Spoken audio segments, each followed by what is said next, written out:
তো এখন আমি আমাদের যে বিশেষ মুখ্য অতিথি আসবে হায়দ্রাবাদ থেকে, নরেন্দ্র স্বামীজি, ওনার সম্পর্কে আমি কিছু বক্তব্য এখানে তুলে ধরব। ওনার জীবনের কিছু কথা, অজস্র ওনার জীবনের অনুভূতি রয়েছে, সেই অজস্র অনুভূতি থেকে হাতে গোনা 5-6টা অনুভূতি আপনাদের সাথে শেয়ার করব, যেন আপনি বুঝতে পারেন কে এই হস্তি, কে এই বুদ্ধপুরুষ যাকে আমি এখানে ত্রিপুরার মাটিতে নিয়ে আসছি। কত জন্মের পুণ্যের ফল থাকলে এরকম দিব্য পুরুষের সামনে যাওয়ার সৌভাগ্য হয়ে থাকে, সেটা ওনার সম্পর্কে কিছু না শুনলে আপনি বুঝতে পারবেন না। তাই আমি এখানে সংক্ষেপে কিছু বলার চেষ্টা করছি। সাধুনাম দর্শনম পুণ্যম স্পর্শনম পাপনাশনম সম্ভাষম সর্বতীর্থ বন্দনম মোক্ষদায়কম। সাধুনাম দর্শনম পুণ্যম, সাধুকে দর্শন মাত্রই আপনার অনেক পুণ্য হয়ে যায়, বিশাল বড় পুণ্যের কাজ। স্পর্শনম পাপনাশনম, স্পর্শ করলে আপনার অতীতের অসংখ্য জন্মের পাপ এমনিই মুছে ছাই হয়ে যায়। সম্ভাষম সর্বতীর্থ বন্দনম মোক্ষদায়কম, সম্ভাষম, সংবাদ করলে, বাদ করলে, কথা বললে সকল তীর্থের যে লাভ, সকল তীর্থগুলো এত লাভ হবে না যে একজন বুদ্ধ পুরুষের সান্নিধ্যে বসে ওনার সাথে কথা বলতে পারলে, সেই দিব্য পুরুষের থেকে শ্রবণ করতে পারলে। বন্দনম মোক্ষদায়কম, সেটা অ্যাকসেপ্ট করলে, বন্দনম মানে চিন্তন মনন কন্টেম্পলেশন, অ্যাকসেপ্ট করলে, সেটা উইদাউট জাজমেন্ট, সেটা বুঝে আন্ডারস্ট্যান্ডিং লেভেলে নিয়ে এসে জীবনে ইমপ্লিমেন্ট করলে, তাহলে আপনার মোক্ষের পথ, মুক্তির পথ সুগম হয়ে যায়। ওনার সম্পর্কে বলতে গেলে উনি একজন যুগসিদ্ধ পুরুষ, একজন প্রকৃত সাধু মহাত্মা। সাধু শব্দটা বলতে আমার কীরকম লাগছে, কারণ এই সাধু শব্দটাই বর্তমান যুগে সম্পূর্ণ ময়লা কালিমা লিপ্ত করে দিয়েছে এই বিভিন্ন অসাধু ভণ্ড গুরুরা, যারা সাধু বাবা সেজে আছে, ফেক গুরুরা।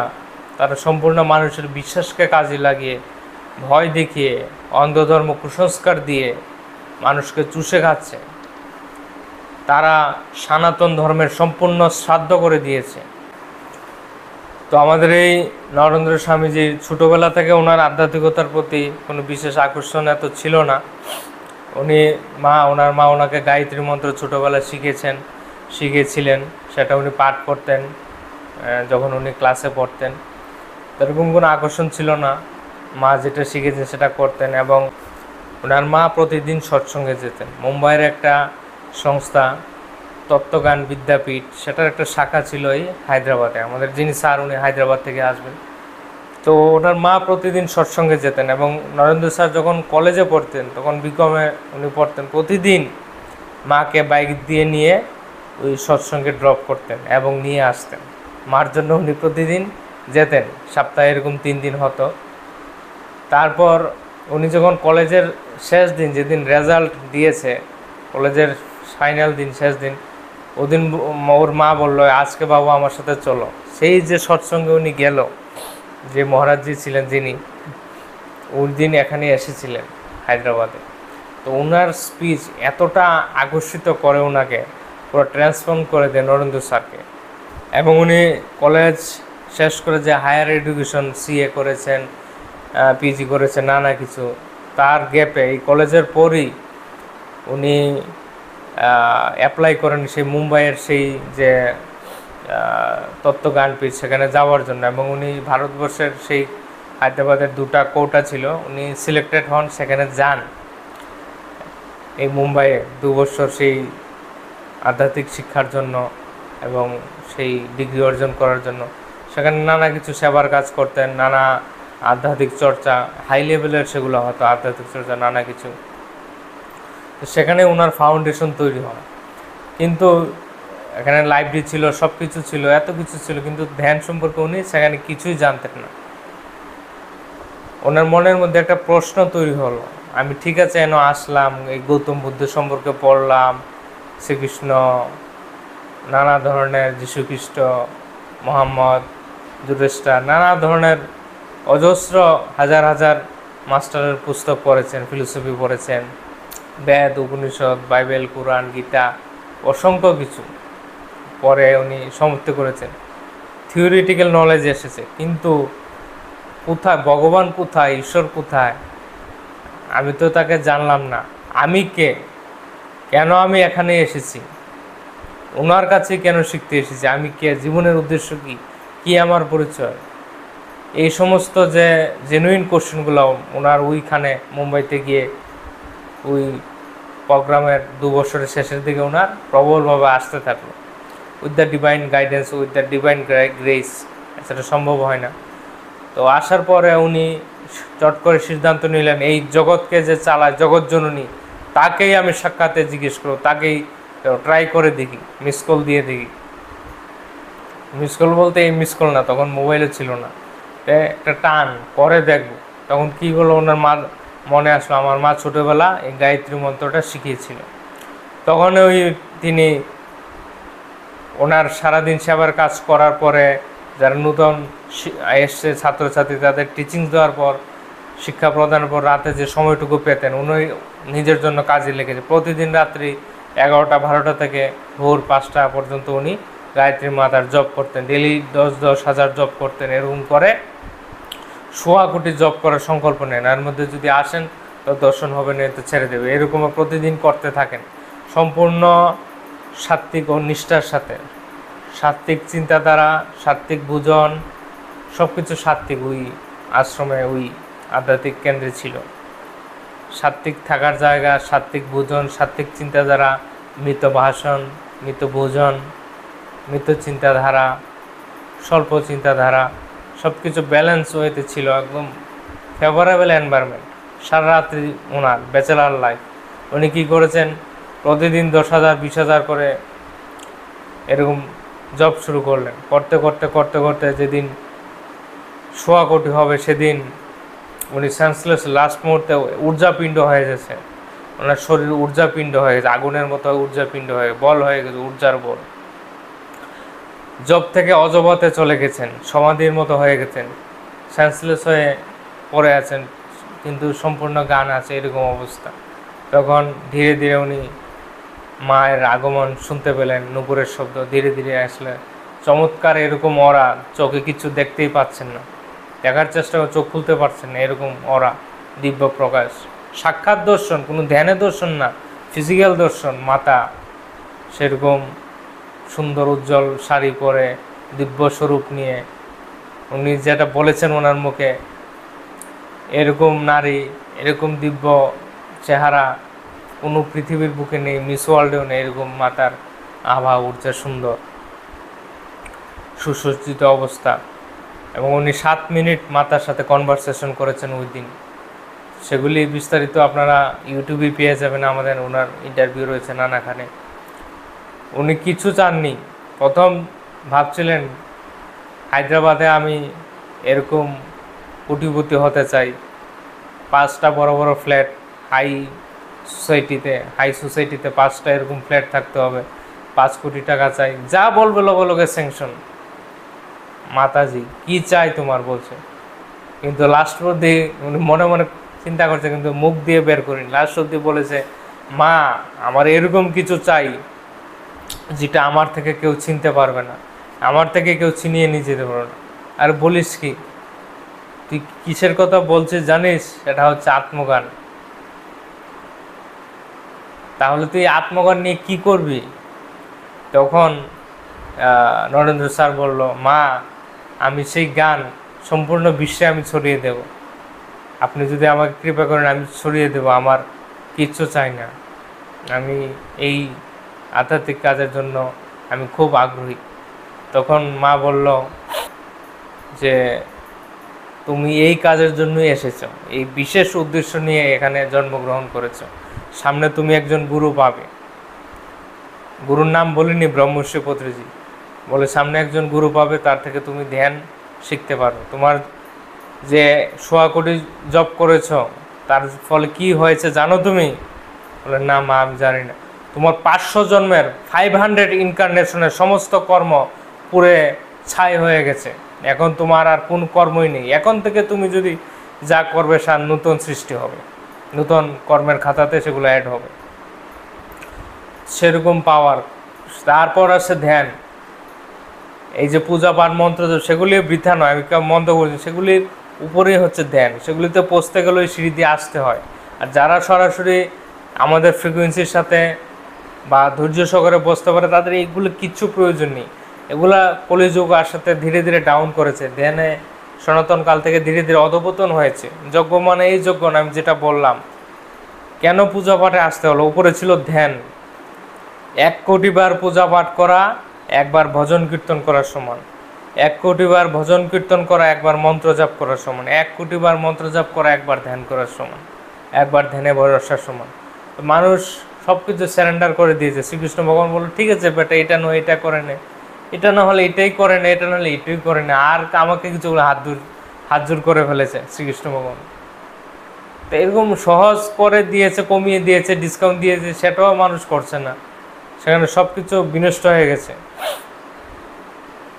এখন আর সেই যুগ নেই, সেই কলিযুগ চলে গেছে। এখন নতুন যুগের শুরুয়াত, যুগ পরিবর্তন হচ্ছে, নতুন যুগের শুভারম্ভ হচ্ছে। সম্পূর্ণ এখন ধ্যান জগৎ হয়ে যাবে। তো সেটা প্র্যাকটিক্যাল অনুভব করতে পারবেন। থট ট্রান্সফার কি, টেলিভিতি কি, clear voice, clear audience, clear sentience. তারপর তার থেকে 2 বছর পরে না 1 বছর পরে উনি এই পত্রিজিকে ওনার জীবনে পেলেন। তাহলে চিন্তা করুন পত্রিজি কোন লেভেলের, কোন রেঞ্জের গুরু। জগৎজননী মাতা এসে বলে যায়। এবং নরেন্দ্র মুদলকরজি উনিও কিন্তু বিশাল একজন সাধক গুরু, বিশাল বড় সন্ত ছিলেন। এবং অসংখ্য জন্মে আমাদের বললামই, আমাদের পিএসএসএম মাস্টাররা এক একজন বড় বড় সাধক, মুনি, ঋষি, যুগসিদ্ধ পুরুষ এখানে যুগ পরিবর্তনের কাজের জন্য জন্ম নিয়েছে, কাজ করছে। হিমালয়ে বসে থাকলে তো হবে না, যেখানে নর্দমা আছে, নোংরা আছে, সেখানে গিয়ে কাজ করতে হবে। সেই জন্য এই ভারসাম্য রক্ষার জন্য উচ্চ উচ্চ সাধক দিব্য আত্মারা, লক্ষ লক্ষ দিব্য আত্মারা যারা এই শাকাহারী গ্রহণ করে এবং ধ্যান করে, সেই কাপলদের ঘরে, সেই প্যারেন্টসদের ঘরে জন্ম নিচ্ছে। আমার মেয়ে স্বয়ং মা কালীর অংশ, সেরকম দিব্য আত্মারা জন্ম নিচ্ছে। আপনারাও সেটা এক্সপিরিয়েন্স করতে পারবেন। ধ্যানে আসুন, ধ্যান করুন, ধ্যান কি জিনিস নিজে অনুভব করতে পারবেন। আরেকটা আপনাকে অনুভূতি শোনাচ্ছি স্যারের। শ্রীকৃষ্ণ ভগবানের সাথে আমাদের নরেন্দ্র স্যারের আরেকটা চমৎকারী অনুভব। তো এরকম আমাদের স্যার নানা জায়গায় ট্রাভেল করে অনেক দূরে দূরে গিয়ে প্রোগ্রাম করাতেন।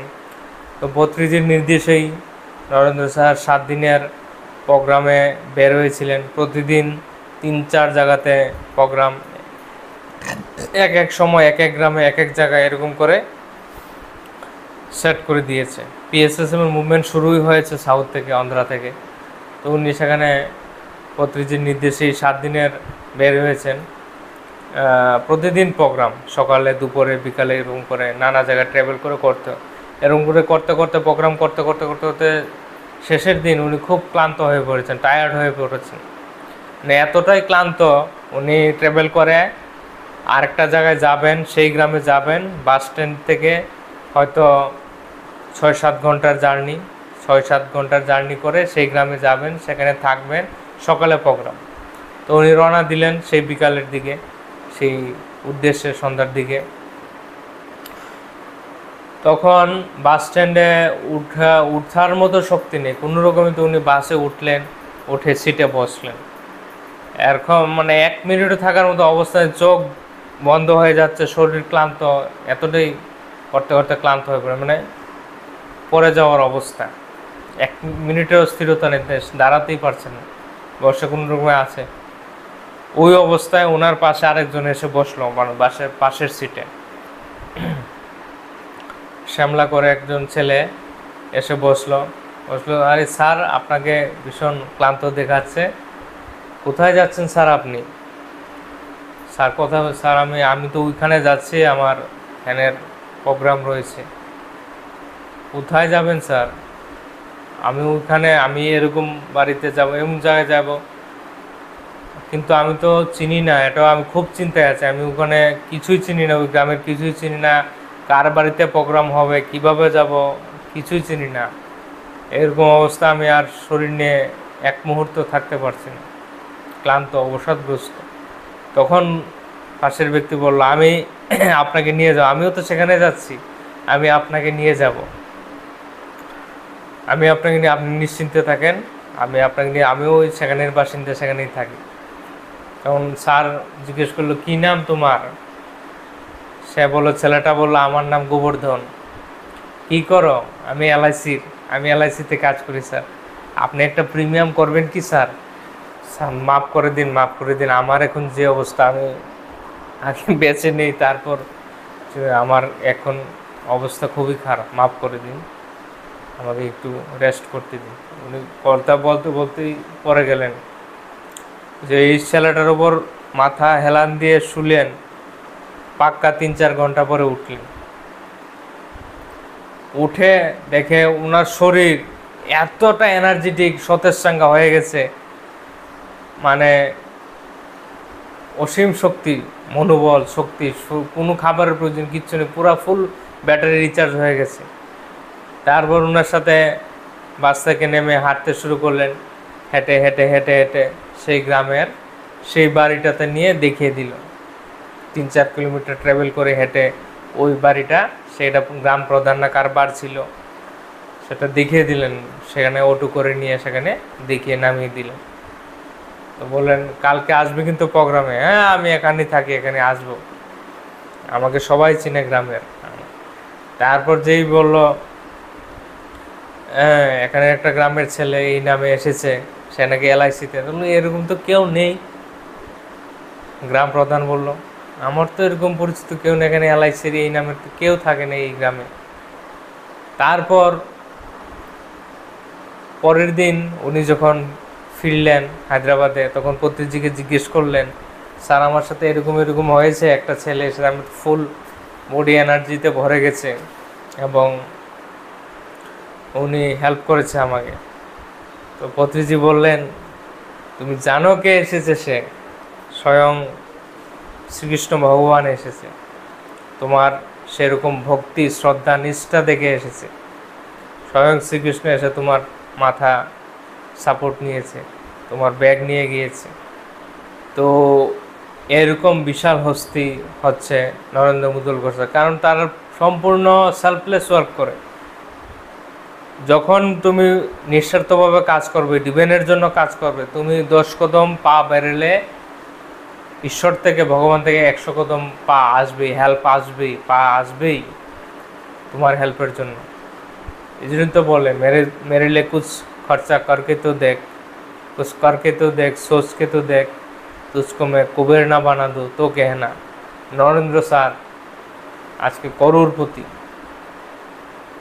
কিছুই ছিল না ওনার কাছে, খাওয়ার মতো টাকা ছিল না, নিজের ব্যবসা শুরু করে আজকে কোটি কোটি টাকার অসংখ্য ফ্ল্যাট ওনার। তো এরকম যারা ঠাকুরের জন্য, ডিভাইনের জন্য করে, তাদেরকে ঠাকুর দেখে নেয়। এটাই ক্ষমতা, ঈশ্বরের ক্ষমতা। ঈশ্বরের জন্য কাজ করতে হবে। মানুষের বুদ্ধি এরকম জায়গায় শুধু নিজের জন্য, নিজের জন্য, নিজের জন্য, একটা পা বাড়াতে চায় না, একটা চিন্তা করতে চায় না বিশ্বের জন্য, সমাজের জন্য। যারা শুধুমাত্র নিজের জন্য চিন্তা করে, তারা পশুর চেয়ে আর কোনোভাবে বেশি নয়। যারা সমাজের জন্য চিন্তা করে, তারা শুভাকাঙ্ক্ষী, শুভাত্মা। যারা বিশ্ব কল্যাণের জন্য চিন্তা করে, তারা হচ্ছে দেবদেবী, মহাত্মা, দিব্য পুরুষ, প্রকৃত সাধু, বিশ্বের জন্য চিন্তা করে। এছাড়া নরেন্দ্র স্যারের সাথে মহাবতার বাবাজির একটি সুন্দর অনুভূতি উনি শেয়ার করেছিলেন, সেটা আমি তুলে ধরছি। উনি এরকম একদিন প্রোগ্রাম সেরে ওনার বাড়ি ফেরার উদ্দেশ্যে রওনা হন। তখন ওনার গাড়ি ছিল না, তখন বিগিনিং স্টেটে ছিলেন, গাড়িটার কিছু ছিল না, বাইক ছিল। উনি বাস দিয়ে অনেক দূরে ট্রাভেল করে গিয়েছেন। সেখানে ফিরে আস্তে আস্তে রাত হয়ে যায়, প্রায় রাত 2-3টা হয়ে যায়, ভোর। ওই সময় বাস ওনাকে রাস্তায় নামিয়ে দেওয়ার পর সেখান থেকে আবার অনেকটা দূরে ট্রাভেল করে যেতে হয় ওনার ঘরের উদ্দেশ্যে। 7-8 কিলোমিটার হবে, 5-7 কিলোমিটার আরেকটা রাস্তা ধরে যেতে হয়, যেখানে বাস নামিয়েছে সেখান থেকে। কিন্তু ওই মুহূর্তে রাস্তা একদম ফাঁকা, কেউ নেই, কোনো মানুষ নেই, কিছুই নেই এই সময়ে রাতে। ওই 5 কিলোমিটার হেঁটে যাওয়ার উদ্দেশ্যে উনি নিজেই চলতে লাগলেন, কারণ বাড়ির লোককে ওই রাতে ডিস্টার্ব করাও ঠিক না, যে কাউকে পাঠাও বাইক দিয়ে আসো নিয়ে যাও। ওই সময় ওই সময় উনি যখন 2 কদম মাত্র বাড়ালেন, তখন হেভি স্পিডে একটা গাড়ি এসে ওনার সামনে দাঁড়ালো, হোয়াইট কালার সম্ভবত, এবং দরজা খুলে বলছেন, স্যার आप आइए मेरे साथ चलिए, हम आप कहाँ जाने वाले हैं স্যার आइए। তো উনিও চমকে উঠলেন, এত রাতে কোথা থেকে আসলেন গাড়ি, এবং না না ঠিক আছে আমি চলে যাবো, না না উনি চলে আপনার সাথে চলে, আমি এদিকে যাচ্ছি, উনি যে গ্রামের কথা বলেন, তো সে বললো আমিও সেখানেই যাচ্ছি চলুন। তখন বললো আপনার নি গাড়িটা? না আমার না, আমার মালিকের গাড়ি, আমি চালাই। হ্যাঁ, তো নরেন্দ্র স্যার দেখলো ছেলেটা একদম কালা বর্ণের, চেহারা একদম কুচকুচে কালা, একদম কালা বর্ণের, স্লিম বডি, এবং বসলেন, বসে এরকম স্পিডে যাচ্ছে। নরেন্দ্র স্যারও ডরিয়ে বলছে, আরে বাবা তুমি এত স্পিডে কেন গাড়ি চালাও? ছেলেটা বলছে, আমার সেটা অভ্যাস, স্পিডে চলা আমার অভ্যাস, আমি কখনো জীবনে থামিনি, স্পিডেই চলে যাচ্ছি, এটা আমার অভ্যাস, কোনো কিছু হবে না। ওনার সেখানে 5 কিলোমিটার যেতে যে 15-20 মিনিট সময় লাগে, হাতে গোনা 4-5 মিনিটে পৌঁছে দিয়েছে, হাতে গোনা 4-5 মিনিটে পৌঁছে উনি দেখেছে ঘুরি। নামার সময় জিজ্ঞেস করেছে, নাম কি তোমার? বলেছে বাবা, আমার নাম বাবা। তো বললেও 100 টাকা রেখে দো। না স্যার মেরা জরুরত নিয়ে গালি মালিককেই কাম করতে হবে, পয়সাটাও রাখিনি ওই ছেলেটা। তো ওনার মনে একটু সন্দেহ হলো, এরপর নামে একদম দাঁড়িয়ে দেখতে থাকলো। আগের তো ওনার এরকম অসংখ্য অনুভূতি, দেখতে থাকলো গাড়িটা থাকে কিনা, না কে কীভাবে যায়। সে আবার হেভি স্পিডে গিয়ে 100 মিটারও যায়নি, 200 মিটারও যায়নি, সে পুরো ভ্যানিশ হয়ে গেছে, গাড়িটা ডিসঅ্যাপিয়ার হয়ে গেছে। তো পরের দিন উনি জানতে পারলেন মহাবতার বাবাজি স্বয়ং এসেছে এবং ড্রাইভ করে ওনাকে পৌঁছে দিয়েছে। আরেকটাও এরকম অনুভূতি আপনাদের জন্য, আরও একটা সুন্দর অনুভূতি শেয়ার করছি। নরেন্দ্র স্যার পত্রিজির সঙ্গে সবচেয়ে বেশি ট্রাভেল করেছেন, ভারতের নানা প্রান্তে, বিদেশেও গিয়েছেন, নানা দেশে। তো হয়তো সেটা গুজরাটের কোনো একটা মারোয়ারি ফ্যামিলির ঘটনা, সেখানে ওনারা যান ধ্যান শেখাতে। এরকম একজন মাস্টারকে নিয়ে পত্রিজি এক জায়গায় ট্যুর প্ল্যান করতেন, যেতেন। তো সেখানে প্রোগ্রাম অ্যারেঞ্জ করে সেই মারোয়ারি ফ্যামিলি বা ওনাদের যে অর্গানাইজার, সেখানে প্রোগ্রাম করার পর খাওয়াইয়ে দাওয়িয়ে ট্রেনের টিকিট কেটে দিয়ে সব কিছু কেটে বসিয়ে দিয়েছে গাড়ি। তো উনি তো কোনো কিছু করেন না পত্রিজি, আগে তো উনি এক্সিকিউটিভ অফিসার ছিলেন এগ্রিকালচার ডিপার্টমেন্টে, ফার্টিলাইজারে, আর কিছু করে না বা ওনার এরকম ব্যাকগ্রাউন্ড নেই, যে যেটা দেয় সেটা দিয়ে, কেউ ব্যাগে 500 টাকা দিয়ে দেয়, 1000 টাকা দিয়ে দেয়, 2000, সেটা দিয়ে চললো, সেখানে প্রোগ্রাম করলো, মানে যেভাবে ফ্রিকুয়েন্টলি চলে সেভাবেই চলে, মানে এরকম জমানোর স্বভাব নেই পত্রিজির। কারণ উনি সম্পূর্ণ ডিভাইনের সাথে কানেক্টেড, ডিভাইনই সম্পূর্ণ নেচার, পত্রিজি হচ্ছে নেচার। তো ওনার ওই দিন আর ব্যাগে কেউ টাকা টোকা দেয়নি। তো ট্রেনে চেপে পড়লো, হঠাৎ করে রাত্রি বাজে 12টা-1টা, ওনার চা খেতে মন হলো। নরেন্দ্র স্যারকে বললো চার ব্যবস্থা করো, তো যেতে লাগলো, চা পেলো, চা নিয়ে আসলো, যে ট্রেন দিয়ে হকাররা দেয়, সেখানে হয়ে গেল 10 টাকা। এরপর হাত দিয়ে দেখে টাকা ব্যাগে একটা টাকাও নেই সাথে। উনি আগেই চেক করে রেখেছেন নরেন্দ্র স্যার, পত্রিজির ব্যাগেও কেউ টাকা দেননি, নরেন্দ্র স্যার কাছে কেউ টাকা দেননি। তারপর তো উনি চিন্তা করলো, তো বললো চাওয়ালাকে, ঠিক আছে পরে এসো, পরে দেব। তারপর উনি চিন্তা করলো আবার কি করে দেব। এই মুহূর্তে আবার 1 ঘন্টা পরে স্যার বলছে, পত্রিজি বলছে, আমার ইডলি খেতে মন হয়েছে, ইডলি নাও। আর স্যার তো ভীষণ রাগী, খুব রাগী ওই সময়, মানে নাও কিভাবে করবে। হ্যাঁ, তো এই দুশ্চিন্তায় দুর্বিপাকে পড়ে গেছে নরেন্দ্র স্যার, একদিকে নাও করতে পারেন না, একদিকে টাকাও নেই, কি করবে। হ্যাঁ, তারপর আবার নিল 20 টাকার ইডলি। তারপর আবার চিন্তা করে, এখন নিউজ পেপার নিয়ে বসে, কি হবে, একটা টাকাও নেই, আর স্যার তো আর ঘুমে ধরছে না নরেন্দ্র স্যারের। তখন আর একটু পর ওপর থেকে পত্রিজি বলে, কি নরেন্দ্র, বেশ, তুমি যেন বেশ চিন্তিত আছো, এত টেনশন কিসের? কি টাকা পয়সা নেই নাকি? তখন নরেন্দ্র স্যার বললো, স্যার আপনি তো ভালো করেই জানেন, আপনি তো থার্ড আই মাস্টার, আপনি সবই জানেন, আপনার ব্যাগেও 1 টাকা নেই, আমার পকেটেও 1 টাকা নেই। তো পত্রিজি বললো, না না, পকেটে হাত দো, পকেটে টাকা আছে। আমি 5 বার দেখেছি স্যার, 5-10 বার দেখে নিয়েছি অলরেডি, সমস্ত পকেট ব্যাগ দেখে 1 টাকাও নেই স্যার। না আছে, হাত দো, পকেটে টাকা আছে, দেখো ভালো করে। এখন থেকে 100 টাকার নোট বেরিয়ে আসলো। নরেন্দ্র স্যার বললো, আরে আমি তো জানি, আমি তো ভালো করে দেখেছি টাকা নেই পকেটে, আপনি নিশ্চয়ই এটা ক্রিয়েট করেছেন, সৃষ্টি করেছেন, একদম চকচক নতুন ফ্রেশ নোট 100 টাকার। তখন বলল, ঠিক আছে, সেটা কাউকে বলবে না, এটা ইমার্জেন্সিতে এরকম লাগলে করতে হয়, সেটা ডিভাইনের জন্যই, প্রয়োজন অনুসারে। স্যার, নরেন্দ্র স্যার বলল, স্যার করেছেন তো করেছেন, 1000 টাকার নোট সৃষ্টি করেছেন, কী হতো, বা একটু বাড়িয়ে করতেন কী হতো, সৃষ্টি যেহেতু করেছেনই। তারপরে না, এটা ন্যাচারাল নিয়মের বিরুদ্ধে, যখন যেটা প্রয়োজন যতটুকু এতটুকুই স্যাটিসফাই, কাজ চলন হয়েছে কথা, কোনো ধরনের লুপটুপ চলবে না। তাছাড়া আরও একটি ঘটনা, এরকম আমাদের নরেন্দ্র স্যার ট্রাভেল করে, উনি বহুদূর গিয়ে গিয়ে প্রোগ্রাম করতেন, 500 কিলোমিটার 1000 কিলোমিটার দূরে গিয়েও প্রোগ্রাম করে আসেন, বাইকের মাধ্যমে, গাড়ির মাধ্যমে।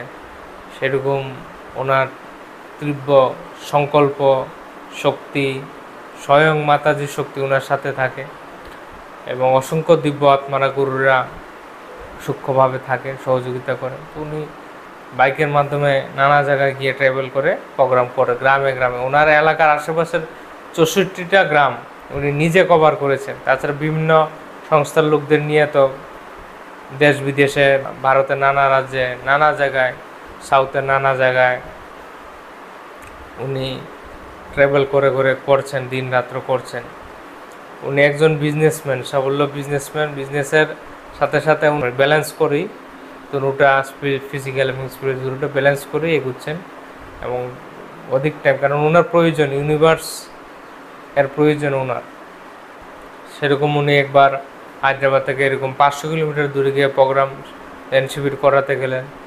সেখানে এরকম 4000-5000 মহিলারা একসাথে একত্রিত হয়েছে, ধ্যান শেখাবেন। সেই ধ্যান শেখানোর মুহূর্তেই বৃষ্টি নামা শুরু হয়ে গেল। ওপেন গ্রাউন্ড ছিল, নেচার ছিল, সে ওপেন গ্রাউন্ডে প্রোগ্রাম অ্যারেঞ্জ করা হয়েছে, কিন্তু বৃষ্টি নামতে শুরু করলো। তখন আর ঝড় তুফান, মানে সেরকম বাতাস শুরু হয়ে গেল। তখন উনি ইমিডিয়েট একটা মিস কল দিলেন, পত্রিজিকে বললেন, আমার কাজ আমি করে দিয়েছি, আমার দায়িত্ব আমি করে দিয়েছি, আমি এত দূর ট্রাভেল করে এসেছি, শেখাতে এসেছি, এখন তোমার দোকান তুমি সামলাও। তোমার যদি প্রোগ্রাম করার হয় ঠিক করে দাও, নাহলে তোমার যেরকম ইচ্ছা, যথা ইচ্ছা তথা করো। তখন ইমিডিয়েট বৃষ্টি বন্ধ হয়ে গেছে। আশেপাশে বৃষ্টি হচ্ছে, ওই গ্রাউন্ডে একটা বৃষ্টির ফোঁটাও পড়েনি। তোমার দোকান তুমি সামলাও, উনি বললো, আমার দায়িত্ব আমি করেছি, 100% করেছি। তো কত বড় গুরুর প্রতি নিষ্ঠা, শ্রদ্ধা, ভক্তি, কত বড় তপু বলুন না। তারপর পত্রিজিকে পরের দিন গিয়ে জিজ্ঞেস করলো, বলল, স্যার, নরেন্দ্র স্যারকে পত্রিজি বলল, তোমার যে কথাটি বললে আমার খুব ভালো লেগেছে। पत्रिजी बोल, तुम जो ये बात बोला ना बहुत अच्छा लगा मुझे, तेरा दुकान तुम ही संभालो। हाँ, बहुत अच्छा लगा। तो सर बुझे गलो कोई नहीं था उधर, मैं खुद ही था, एस्ट्रल के ऊपर छाता लेके बैठा था। उन्नी सूक्ष्म रूपे से ग्राउंडर ऊपर छाती निये बसे आছেন সম্পূর্ণ প্রোগ্রাম চলাকালীন পত্রিজি। তো এরকম অসংখ্য চমৎকারী আছে, সমস্ত কিছু আধ্যাত্মিক বিজ্ঞান, চমৎকার বলা ঠিক নয়, এগুলি অনুভব করতে হলে আপনাকে ধ্যান সম্পর্কে জানতে হবে, আধ্যাত্মিক বিজ্ঞান সম্পর্কে জানতে হবে। আমরা শুধু এই ফিজিক্যাল বডির মধ্যেই লিমিটেড না, we are not just this physical body, we are spiritual being in this human body. এমন আরও একটি ঘটনা, আরেকবার নরেন্দ্র স্যার এরকম প্রোগ্রাম সেরে বাড়ি ফিরছেন, বাড়ি ফেরার পথে রাস্তায় নেমে বসলো প্রচণ্ড বৃষ্টি। ওনার তখন গাড়ি টাড়ি ছিল না, বাইক ছিল, বাইক দিয়ে দূর দূরান্ত যেতেন। ওই প্রোগ্রাম সেরে মাকে নিয়ে, মাও এসেছিল সাথে, ওনার বাইকে ওনার মাও ছিল, তো মাকে নিয়ে উনি দূর দূরান্ত প্রোগ্রাম করে বাড়ি ফিরছিলেন। আর বাড়ি ফেরার পথে রাস্তায় নেমে বসলো প্রচণ্ড বৃষ্টি, ঝড় তুফান, শিলাবৃষ্টি, প্রচণ্ড শিলা পরে মাথা ফেটে যাওয়ার অবস্থা হচ্ছে। তখন নরেন্দ্র স্যার বলল, মানে একটু ক্রুদ্ধ হয়ে বলল, ঠাকুর ঈশ্বর, আমি সেবার কাজে এসেছি, আমি এখানে ধ্যানের জন্য এসেছি, আমি জীবনে কখনো কিচ্ছু চাইনি, আমার নিজের জন্য কখনো আমি ঈশ্বরের কাছে কিচ্ছুই চাইনি। এই শিলাবৃষ্টি করে আমার মাথা ফেটলো, আমি কিচ্ছু চাইতাম না, কিন্তু আজকে আমি চাচ্ছি এই বৃষ্টিটা থামিয়ে দাও। আমার মা তো কোনো দোষ করেনি, আমার মাকে আমি সঙ্গে নিয়েছি, মাকে আমি সঙ্গে করে নিয়ে এসেছি, এটা আমার দোষ হতে, ওনার তো কোনো দোষ নেই। আমার যদি বিন্দুমাত্র পুণ্য থাকে, তপবল থাকে, শ্রদ্ধা ভক্তি থাকে, এখন থামে দেওয়া। বৃষ্টির সাথে সাথে থেমে গেছে, সাথে সাথে। এরকম তেজস্বী তপময় একজন আত্মা হচ্ছে নরেন্দ্র স্যার। বাড়ি পৌঁছেছেন, পরে আবার বৃষ্টি নেমেছে। তাছাড়া জেসাসের সঙ্গে আমাদের নরেন্দ্র স্যারের আরও একটা এক্সপিরিয়েন্স আমি শেয়ার করছি যীশু খ্রিস্টের সাথে। তখন ওনার বয়স কমই হবে, আমার মতোই হবে। উনি ওনার গাড়ি ছিল না, কোন আমি বলেছিলাম বাইক দিয়ে উনি ট্রাভেল করতেন। হ্যাঁ, তো সেই প্রথম অবস্থায় দূর দূরান্ত যেতেন, 600 কিলোমিটার 500 কিলোমিটার যেতেন। তো একসময় উনি এরকম প্রোগ্রাম করে ক্লান্ত অবস্থায় বাড়ি ফিরলেন, এবং ঘুমানোর সময় উনি মনে মনে চিন্তা করছিলেন, কাশ আমার যদি একটা গাড়ি হতো ভালো হতো, তাহলে আরও ভালো সেই সেবার কাজটা, প্রোগ্রামটা আরও ট্রাভেল করতে পারতাম, ভালোই হতো। এরকম থট রেখে উনি শুয়ে পড়েন। একটু ঘুমানোর পরেই যখন ঘুম ভাব, তন্দ্রা ভাব, তখন সেই ধ্যানের অবস্থায় চলে আসলো। তখন দেখতে বলো জেসাস আসলো, এসে বলছে, জেসাস তোমার জন্য আমি একটা গিফট দিতে চাই, তুমি সেটা নেবে। নরেন্দ্র স্যার বলল, ঠিক আছে নেব, আমি তো আপনার কাছে কোনো কিছু চাইনি, ঠিক আছে নেব বলে উনি ঘুমের অবস্থায় ঘুমিয়ে পড়লেন। পরের দিন সকালে ওনার কাছে কল আসলো ওনার একজন কাস্টমার থেকে। সেই কাস্টমারের একটা পরিচিত ব্যক্তি একটা গাড়ি সেল করবে, এবং খুব লোয়েস্ট প্রাইসে, যেটা 4 লক্ষ টাকার হয়ে থাকে সেটা 50,000 টাকার মতো, এরকম একটা নামমাত্র মূল্যে সেই গাড়িটা ছেড়ে দিবে, কারণ সেখান থেকে তারা শিফটিং হয়ে যাবে, বা উনি নতুন গাড়ি হয়তো একটা কিনেছে, এরকম একটা বলেছিলেন। সেখানে গিয়ে দেখে নরেন্দ্র স্যার বলে, এরকম আর সুযোগ পাবেন, তাড়াতাড়ি চলুন, তারা ইমিডিয়েট চলে আসুন, আমি এখানে দাঁড়িয়ে আছি। সেই ব্যক্তি স্যারের কাস্টমারটা ফোন করে, উনি যেই অবস্থায় ছিলেন এই অবস্থায় এক দৌড় দিয়ে গেলেন সেখানে, গিয়ে বললেন, ঠিক আছে আমার এই গাড়ি এত দাম, কিনে নিলেন খুব সামান্য অতি নামমাত্র মূল্যে। সেই গাড়িটা ছিল লাল গাড়ি, অল্টো গাড়ি, মারুতি 800, আগের দিনের অল্টো গাড়ি, রেড কালারের গাড়ি, পেছনের স্টিকারে লেখা জেসাস লাভস ইউ। তখন উনি স্বপ্নের কথা মনে পড়লো, রাতে তো বলে গেছিল, গাড়ির স্টিকারে দেখে জেসাস লাভস ইউ স্টিকারে। তো এরকম অজস্র হাজার, মানে যারা মহাত্মাগণ, তাদের প্রতিদিনই নিত্যদিনই নানা এর সমস্ত এক্সপিরিয়েন্স হয়ে থাকে। আপনাদের বোঝানোর জন্য ঈশ্বরীয় জগৎটাকে এরকম আমি কিছু এখানে আপনাদের তুলে ধরার চেষ্টা করলাম। তারপরে গাড়ি কেনার পর উনি তো আরও বৃন্দাস, প্রতি সপ্তাহে দূর দূরান্তে গিয়ে ধ্যান শিখাতেন। মানে কতটুকু স্ট্রাগল করেছেন, আমরা যে বাড়িতে বসে এই ধ্যানের স্বাদটা নিতে পারছি, ধ্যান সম্পর্কে জানতে পেরেছি। আমাদের যে পূর্বের পুরুষরা, গৌতম বুদ্ধ, তার আগের সনাতন ধর্মের মুনি ঋষিরা কতটুকু পরিশ্রম করেছেন, এবং এখনও করছেন সূক্ষ্মরূপে। হিমালয়ে নানা যুগী ঋষিরা করছেন ধ্যান সাধন, তার ফলে ঊর্জার দ্বারাই পৃথিবীর সন্তুলন চলছে, পৃথিবী ব্যালেন্স হয়ে আছে, নাহলে সমস্ত ধ্বংস হয়ে যেত। সে ঊর্জাটা ব্যালেন্স করছে সাধু সন্ত মুনি ঋষি যুগীরা। তাদের আমরা দেখতে পাই না বলে তাদের গুরুত্ব দিই না, পাত্তা দিই না। তারা এক একজন ঈশ্বরীয় রূপ, তারা সাধনার ফলে ঊর্জা ব্যালেন্স হয়ে আছে পৃথিবী, নাহলে ছিন্ন ভিন্ন হয়ে যাবে। তো আরেকদিন উনি এই এরকম দূর থেকে প্রোগ্রাম করে আসছেন, তখন ওনার গাড়ি রয়েছে, গাড়ি দিয়ে আসছেন, আসার পথে একটা জায়গায় উনি টায়ার পাংচার হয়ে গেছে, টায়ার ফ্ল্যাট হয়ে গেছে। তখন বুঝতে পারছেন, এখন গাড়ি ধীরে ধীরে সাইড করবেন, সাইড করার জন্য ধীরে ধীরে স্লো করতে লাগলেন। এই 100 মিটারও যায়নি, আবার গাড়ি নর্মাল হয়ে গেছে, সুন্দর নর্মাল। তারপর চালিয়ে বাড়ি আসলেন, বাড়ি এসে রাতে ঘুমিয়ে পড়লেন। পরের দিন সকালে উঠে দেখে ওনার টায়ার আবার পাংচার হয়ে আছে। তখন ওনার মনে সন্দেহ জাগলো, আরে কি ঘটলো, এটা এত দূর থেকে আসছিলাম, হয়তো আমার সহযোগিতার জন্য এটা করেছে, আমার তো আর সেরকম এক্সট্রা টায়ারও ছিল না, বা এরকম আমি অসুবিধায় পড়ে যাব, পাংচারের কিছু দোকান নেই আশেপাশে, তার জন্য ঠাকুর হয়তো স্বয়ং হেল্প করেছে। উনি পরবর্তী গিয়ে বলেন, পাঞ্চ করেন জানার জন্য, বললেন এটা আমি করিয়েছি, পাম আবার গিয়ে করিয়ে নাও। তো বলল নরেন্দ্র স্যার, যেহেতু পাম্প করেছেন আবার বের করলেন কেন, হাওয়া থাকতো না, এটা প্রকৃতির নিয়মের বিরুদ্ধে, এখন গিয়ে আবার পাম্প সারিয়ে নেও বাবু। এরকম কি বলবো। একবার নরেন্দ্র স্যার, ওনার তো বিজি শিডিউল, বিজনেসম্যান, এরকম অসংখ্য ফোন আসে প্রোগ্রামের জন্য, অসংখ্য লোক ফোন করে, পূর্ণিমা উপলক্ষে আমার এখানে দেন শিবির, এই প্রোগ্রাম সেই প্রোগ্রাম, আপনি আসবেন। কিন্তু ব্যস্ত ছিলেন, ফোনে ফোনে হ্যাঁ ঠিক আছে ঠিক আছে বললেন একজনকে, মহিলাকে, ওনারই সাউথেরই একজন গ্রামে, একটা গ্রামে। আবার কিছুদিন পর আরেকজন অর্গানাইজার ফোন করলেন, ওই গ্রামে, আরেকটা গ্রামে প্রোগ্রামের ব্যাপারে, আরেকটা এরিয়াতে। উনি ফোনে সেই আগের কথা মনে নেই বা অন্যমনস্ক বলে দিলেন হ ঠিক আছে।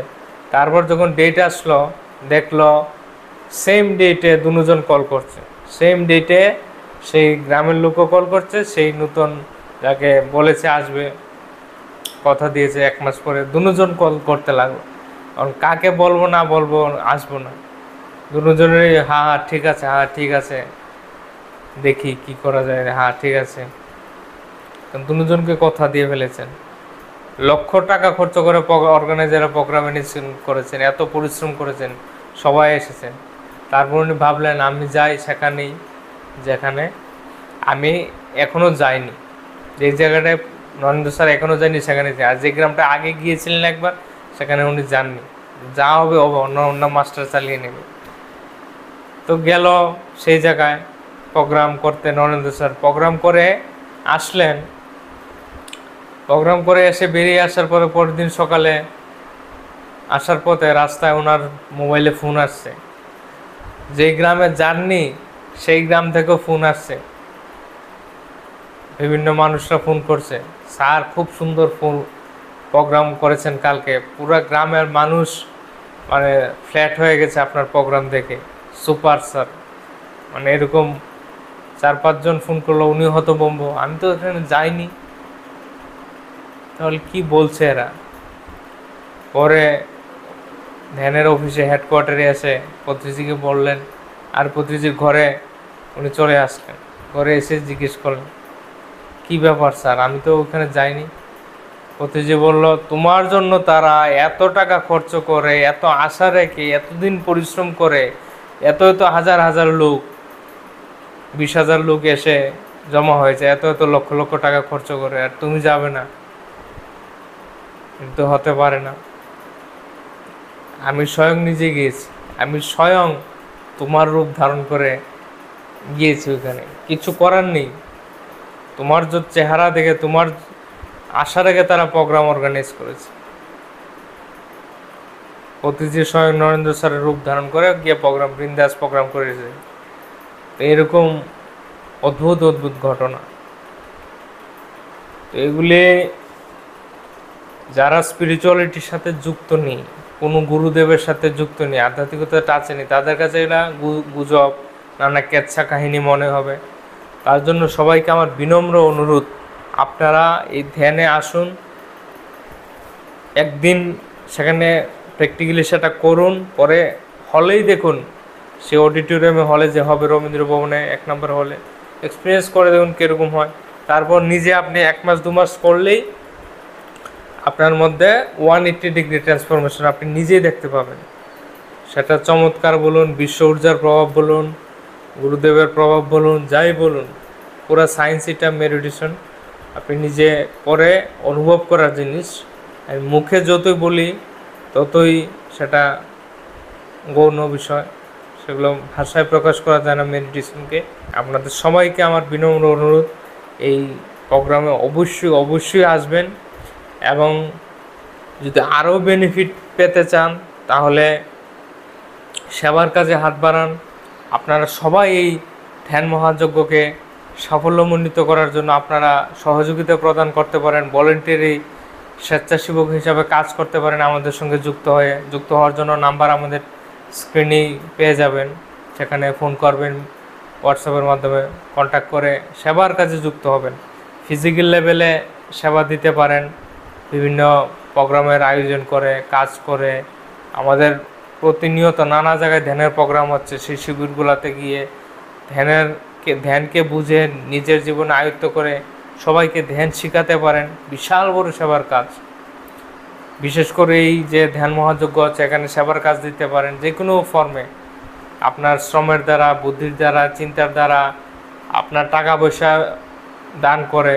এই যে বিশাল ধ্যান মহাযজ্ঞ হবে, 1.5-2 লক্ষ টাকা খরচ হবে, আপনি যাই পারেন এখানে কন্ট্রিবিউট করতে পারেন, যাই পারেন আপনি, 100-200 টাকা হোক, 500 হোক, 1000, 2000, 5000, যাই পারেন, মানে এখানে দান করা স্বয়ং ঈশ্বরের সেবার কাজে আপনার সেই দান হচ্ছে। মানে কত জন্মের কর্ম পুরো ছাই হয়ে যাবে আমি মুখে বলতে পারবো না। মানে এটা ডাইরেক্ট ঈশ্বরের সেবার কাজ, ধ্যানের কাজ হচ্ছে ডাইরেক্ট ঈশ্বরের সেবার কাজ।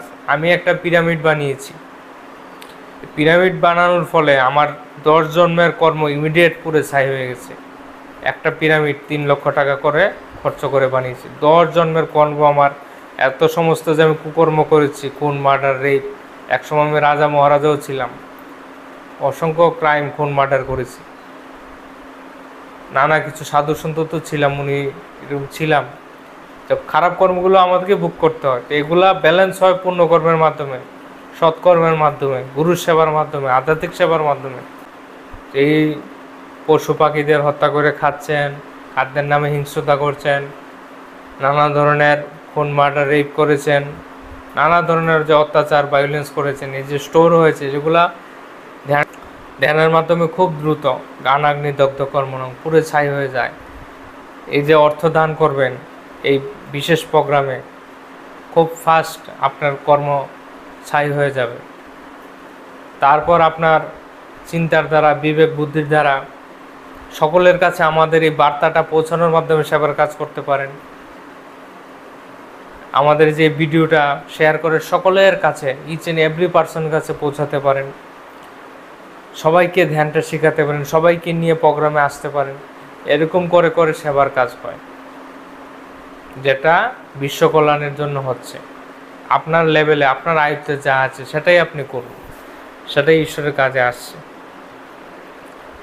তো এইভাবে আপনারা নিজেকে কন্ট্রিবিউট করুন, এই ধ্যান মহাযজ্ঞের জন্য এগিয়ে আসুন। সকলের সহযোগিতা আমরা একান্তভাবে কামনা করি, যেন এই প্রোগ্রাম সার্বিকভাবে সুন্দরভাবে সম্পন্ন হয়। সমগ্র আগরতলাবাসী, ত্রিপুরাবাসী, জাতি, ধর্ম, বর্ণ নির্বিশেষে সবাই তার লাভ নিতে পারে, এটা সকলের জন্য। সবাইকে ধন্যবাদ, অসংখ্য ধন্যবাদ আমাকে শোনার জন্য। যারাই আমাকে লাস্ট পর্যন্ত এই ধৈর্য সহকারে শুনতে পেরেছেন তাদেরকে আমি অসংখ্য ধন্যবাদ। আপনি আমাকে শুনতে পেরেছেন, সেটার কারণ হচ্ছে আপনি এখন আধ্যাত্মিকতার জার্নি সেই স্তরে আছেন, আপনার ফ্রিকোয়েন্সি ভাইব্রেশন সেই লেভেলে পৌঁছে গেছে যে আপনি এই ধ্যানকে অ্যাক্সেস করতে পারবেন, এই ওয়ার্ল্ডে প্রবেশ করতে পারবেন। নয়তো সাধারণ ব্যক্তিরা এই ধ্যানের কথা শুনতেই চায় না, তারা 1 মিনিট ভিডিও দেখে স্কিপ করে দেবে, কারণ তারা লোয়ার ডাইমেনশনের, তারা তাদের কর্মের বেড়াজালে আবদ্ধ। Due to their heavy past karma they can not be enter to this meditation world. তারা আসতেই পারবে না, তারা লোয়ার ডাইমেনশনের, তাদের কর্মের বোঝা এত বেশি, তারা ধ্যানে প্রবেশ করতে পারে না, চাইলেও পারে না। তো অতীতে আপনি এত পূর্ণ করেছেন, যার ফলে আমার কাছে পৌঁছতে পেরেছেন, এই প্রোগ্রামে আসার আপনি আমন্ত্রণ পেয়েছেন, এই ভিডিওটা শুনতে পারছেন। নাহলে ভিডিওটা শুনতেই পারবে না, এতটা নেগেটিভ হয়ে রয়েছে চারদিক। সে ইমিডিয়েট তার মধ্যে নেগেটিভিটি কাজ করে, নেগেটিভ এনার্জি কাজ করে, সরিয়ে দিয়ে থাকে, মন চঞ্চল করে দেয়, 1 সেকেন্ডে স্কিপ করে যাবে। সেই জায়গায় যদি কোনো অন্য ভিডিও হয়ে থাকে, অশ্লীল ভিডিও হয়ে থাকে, নানা কিছু হয়ে থাকে, সেগুলা দেখবে, ইন্টারেস্ট দিয়ে দেখবে, কিন্তু এটা দেখতে পারবে না। এটা পিওর ডিভাইন মেসেজ। তাদের সেই লেভেলে পৌঁছলে তারা এটা পারবে। তো আপনি ভিডিও শুনতে পারছেন মানে আপনি সেই স্তরের লেভেলে পৌঁছে গেছেন। এখন আপনার চাই দৃঢ় সংকল্প, উদ্যোগ, যেন আপনি সেটাতে অংশগ্রহণ করেন, সেবার কাজ দেন, আপনার কর্মগুলো ব্যালেন্স করেন এবং এই আধ্যাত্মিক যাত্রায় এগিয়ে যান। সম্পূর্ণটা আপনার সংকল্পের উপর নির্ভর করবে। আপনার পুণ্যকর্মের ফলে সেই মেসেজ আপনার কাছে পৌঁছতে পেরেছে, ডিভাইন আপনাকে হেল্প করেছে, গ্রেস করেছে, বাকিটা আপনাকে করেই পেতে হবে। কর্ম করেই কৃপা পাওয়া যায়, ফ্রিতে কিছু হয় না। আপনি সংকল্পের দ্বারা এগিয়ে আসুন, করুন, প্র্যাকটিস করে দেখুন কিভাবে কি হয়ে যায়। তখন আপনি ঈশ্বরের লোক হয়ে যাবেন, ঈশ্বরের সেবক হয়ে যাবেন, ঈশ্বরের সন্তান হয়ে যাবেন। সেটা হচ্ছে পার্থক্য। তো সবাই শুভ কামনা করি, সবার মঙ্গল কামনা করি। আমার কোনো শব্দে আপনি মর্মাহত হলে, আঘাতগ্রস্ত হলে মাফ করবেন। আমার কাজই হচ্ছে সত্য বলা, তাই আমি সেটা অ্যাজ ইট ইজ বলতে বিবশ। সবাইকে আমার প্রেম, ভালোবাসা, শুভেচ্ছা। সবাই জন্য আমি অপেক্ষা করব সেই দিনটিতে, 22শে জুন রবিবার, রবীন্দ্র ভবন বিকেলে। ধন্যবাদ।